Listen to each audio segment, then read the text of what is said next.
అది farm house వీడి పబ్లిక్లోకి అంట. చాలా లేట్ అయింది, చాలా లేట్ అయింది. ఎప్పుడో చేయాల్సిన పని ఇది. కనీసం మొదటి సంవత్సరంలోనే చేస్తుంటే ఈ పార్టీకి బీఆర్ఎస్ వేరే వేరే స్థాయిలో ఉండే. మొదటి 1 ఇయర్లో చేస్తుంటే కేసీఆర్ ఈ పని ఎప్పుడో బాగుండేది. నేడు బీఆర్ఎస్ సంయుక్త సమావేశానికి కేసీఆర్ అంట. చాలా కాలం తర్వాత రానున్న గులాబీ బాస్ శనివారం రాత్రే నందినగర్ నివాసానికి. నేటి సమావేశంలో పాలమూరు రంగారెడ్డి, పోలవరం, నల్లమల్ల సాగర్పై చర్చ, ప్రాజెక్టులపై పోరు కోసం ఉద్యమ కార్యాచరణ ప్రకటించే అవకాశం అంట.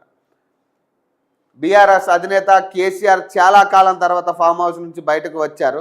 ఆదివారం తెలంగాణ భవన్లో జరిగే బీఆర్ఎస్ సంయుక్త సమావేశానికి హాజరు కానున్నగాను శనివారం రాత్రి ఫామ్ హౌస్ను వీడి నందినగర్లోని నివాసంకి చేరుకున్నారు. 2023 ఎన్నికల్లో బీఆర్ఎస్ అధికారం కోల్పోగానే కేసీఆర్ ఫామ్ హౌస్కు వెళ్ళిపోవడం తెలిసిందే. అదే సందర్భంలో కాలు జారి పడి ప్రమాదం జరగడంతో చికిత్స అనంతరం కొన్ని నెలల పాటు విశ్రాంతి తీసుకున్నారు. ఆ తర్వాత పార్టీ నేతలు అడపాదడపా ఆయనను ఫామ్ హౌస్లోనే కలిశారు. వారిని ఉద్దేశించి కేసీఆర్ పొడిపొడిగానే మాట్లాడేవారు. అలా వార్తలో కనిపించని వ్యక్తిగా మారిపోయారు. తిరిగి ఈ ఏడాది జూలైలో అనారోగ్యం పాలు కావడంతో పూర్తిగా ఫామ్ హౌస్లోకే పరిమితమయ్యారు. తనను కలిసే నేతలతో మాట్లాడమే తప్ప పబ్లిక్ మీటింగ్లకు పార్టీ నేతలు, కార్యకర్తలే చూడు రేవంత్ రెడ్డిని ఫుట్బాల్ ఆడుకుంటా అంట. సీఎం కాలు ఒకటి కాంగ్రెస్లో, మరొకటి బీజేపీలో ఉంది. రేవంత్, రాహుల్ ఐరన్ లెగ్గులు. అలాగే దమ్ముంటే పార్టీ మారిన ఎమ్మెల్యేలతో రాజీనామా చేయించి ఎన్నికలకు వెళ్ళాలి. మీడియాతో చిట్ చాట్లో కేటీఆర్ మాట్లాడుతూ ఉన్నారు. ఈ మాట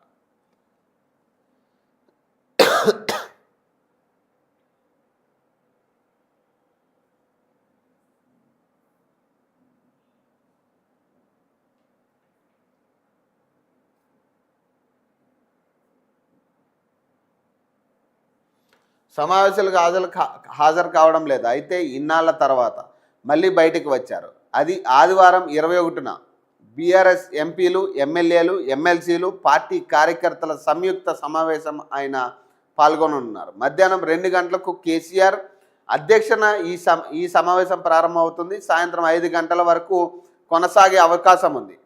వాస్తవానికి ఈ సమావేశాన్ని ఈ నెల 19నే నిర్వహించాలి నిర్ణయం. కానీ పార్లమెంట్ సమావేశాలు 19 వరకు కొనసాగడంతో పార్టీ ఎంపీలు రాలేకపోతున్నారన్న ఉద్దేశంతో 21వ తేదీకి వాయిదా వేశారు. చాలా కాలం తర్వాత పార్టీ విస్తృత సమావేశాన్ని నిర్వహించడం, పైగా కేసీఆర్ పాల్గొనడంతో దీనికి ప్రాధాన్యత ఏర్పడింది. పలు కీలక అంశాలపై చర్చ అంట. బీఆర్ఎస్ సంయుక్త సమావేశంలో పలు కీలక అంశాలపై చర్చించనున్నారు. ముఖ్యంగా రాష్ట్ర సాగునీటి ప్రాజెక్టులపై చర్చ జరిగే అవకాశం ఉంది. ఆంధ్రప్రదేశ్ ప్రభుత్వం ప్రతిపాదించిన పోలవరం, నల్లమల్ల సాగర్తో పాటు బీఆర్ఎస్ ప్రభుత్వ హయాంలో ప్రతిపాదించిన పాలమూరు రంగారెడ్డి ప్రాజెక్టుపై చర్చించనున్నారు. పాలమూరు రంగారెడ్డి ప్రాజెక్టుకు 45 టీఎంసీల కృష్ణా జలాలతో సర్దుకుపోవాలనుకుంటున్న కాంగ్రెస్ ప్రభుత్వ నిర్ణయాన్ని బీఆర్ఎస్ తప్పుపడుతోంది. తాము 90 టీఎంసీల కోసం పోరాడమని, ఇప్పుడు 40 టీఎంసీలతోనే ఎలా సర్దుకుంటారని ప్రశ్నిస్తుంది. ఈ ప్రాజెక్టుల వ్యవహారంపై ఉద్యమ కార్యాచరణ రూపొందించాలని పార్టీ నిర్ణయించింది. ఈ సమావేశంలోనే దీనిపై లోతుగా చర్చించి కార్యాచరణను ప్రకటించే అవకాశం ఉంది. అయితే ఉద్యమ కార్యాచరణ తేదీలను మాత్రం ప్రకటించకపోవచ్చు. రాష్ట్రంలో స్థానిక సంస్థల ఎన్నికలు ఇంకా జరగాల్సి ఉండడమే ఇందుకు కారణం. మున్సిపల్ ఎన్నికలతో పాటు జెడ్పీటీసీ, ఎంపీటీసీ ఎన్నికలు నిర్వహించాల్సి ఉంటుంది. మధ్యలో వీటికి షెడ్యూల్ విలువడితే ఉద్యమ కార్యాచరణ తేదీలకు ఇబ్బంది కలుగుతుందన్న ఉద్దేశంతో కార్యాచరణ తేదీలను ప్రకటించడం లేదని సమాచారం. కాకపోతే ఎలాంటి ఉద్యమం చేపట్టాలన్న దానిపై సమావేశం చర్చిస్తుంది. రాష్ట్రంలోని వివిధ వర్గాల ప్రజలను ఎదుర్కొంటున్న సమస్యలపైన చర్చించనున్నారు. పార్టీ నిర్ణయం, సభ్యత్వ నమోదు పైన చర్చ జరుగుతుంది. ఈయన మొదటి ఏడాదిలోనే చేసి ఉండుంటే ఈ పార్టీకి వేరేలా ఉండే కథ. అసలు ఫస్ట్ ప్రతిపక్ష నాయకుడు అసెంబ్లీకి వెళ్ళి ఉండుంటే సిచ్యువేషన్స్ వేరే ఉండే. ఇప్పుడున్న పరిస్థితులు, ఇప్పుడున్న సిచ్యువేషన్స్లో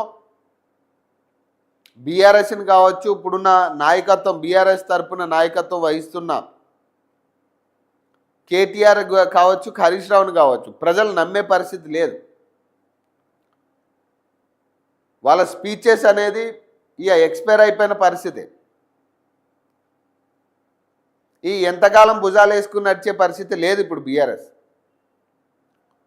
ప్రతిపక్ష నాయకుడు ఫామ్ హౌస్కే పరిమితం అయిపోయిందని, అసెంబ్లీకి రావట్లేదని బయట పెద్ద ఎత్తున చర్చలు జరిగినప్పటికీ కనీసం ఆయన దాని మీద స్పందించడం లేదు. కనీసం ఏ సమస్య మీద కూడా అతను ఒక ప్రెస్ మీట్ పెట్టింది కూడా లేదు ఇప్పటివరకు. సరే, మొదటి ఏడాదిలో ఆరోగ్య సమస్యల ఇంకొకట పక్కన పెడితే కనీసం అవకాశం ఉందే కదా. ఫామ్ హౌస్ నుంచి కూడా ప్రెస్ మీట్ పెట్టే అవకాశం ఉంది, కానీ ఆయన చేయలేదు. మరి ఇప్పుడు మనకు రావాల్సిన జలాల కోసం,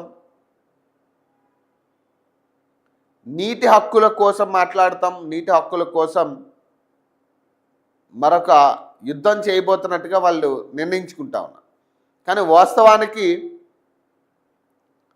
ఇక్కడ బీజేపీ బీఆర్ఎస్ కలిసి నెక్స్ట్ 2029 ఎన్నికల్లో పోటీ చేయబోవడానికి సన్నాహాలు జరుగుతున్నట్టుగా కనపడతా ఉంది. దీని ప్రధానంగా ఎజెండానే ఎంపీలు పార్లమెంట్ సెషన్స్ తర్వాత వచ్చాక ఒకసారి ఎంపీలతో కూడా డిస్కషన్, అక్కడ పరిస్థితులు ఏంటి, సో వాళ్ళ మోటివ్ ఏంటి, ఎట్లా ఉంది పరిస్థితి, మనం కలవచ్చా కలవకూడదా, ఒకవేళ కలిస్తే ఎలా ఉండబోతుంది, అసలు ప్రస్తుతం రాష్ట్రంలో బీఆర్ఎస్ పరిస్థితి ఏంటి, ఈ టోటల్ గ్రాఫ్ తెప్పించుకుని అన్నిటికీ కారణాలు ఏంటని వెతుక్కున్న తర్వాత ఈరోజు ఈ మీటింగ్ నిర్వహించినట్టుగా తెలుస్తూ ఉంది. ఈ మీటింగ్లో కీలక అంశాలు ఇవి కూడా ఒకటి కాబోతా ఉన్నాయి. అందులో కేసీఆర్ వీటి గురించి కూడా మాట్లాడే పరిస్థితి ఉంది. అలాగే కవిత గారు చేస్తున్న వ్యాఖ్యల గురించి కూడా మాట్లాడే పరిస్థితి ఉంటుంది. ఆమెను ఎట్లా ఎదుర్కోవాలనే అంశం మీద కూడా చర్చించే అవకాశాలు ఉన్నాయి. సో ఇవన్నిటినీ సమకూర్చి ఈ మీటింగ్ అరేంజ్ చేసినట్టుగా కనపడతా ఉంది. సో కీలక డెసిజన్ అయితే బీఆర్ఎస్ బీజేపీ కలవబోతున్నాయి రాబోయే ఎన్నికలు అనేది కీలక పాయింట్గా మారబోతా ఉంది ఈ సమావేశంలో. అలాగే ఇప్పుడు దాకా ఉన్న గ్రాఫ్ ప్రకారం ఏ ఎన్నికల్లో కూడా బీఆర్ఎస్ అనుకున్న స్థాయిలో స్థానాలు గెలుచుకునే పరిస్థితి లేదు.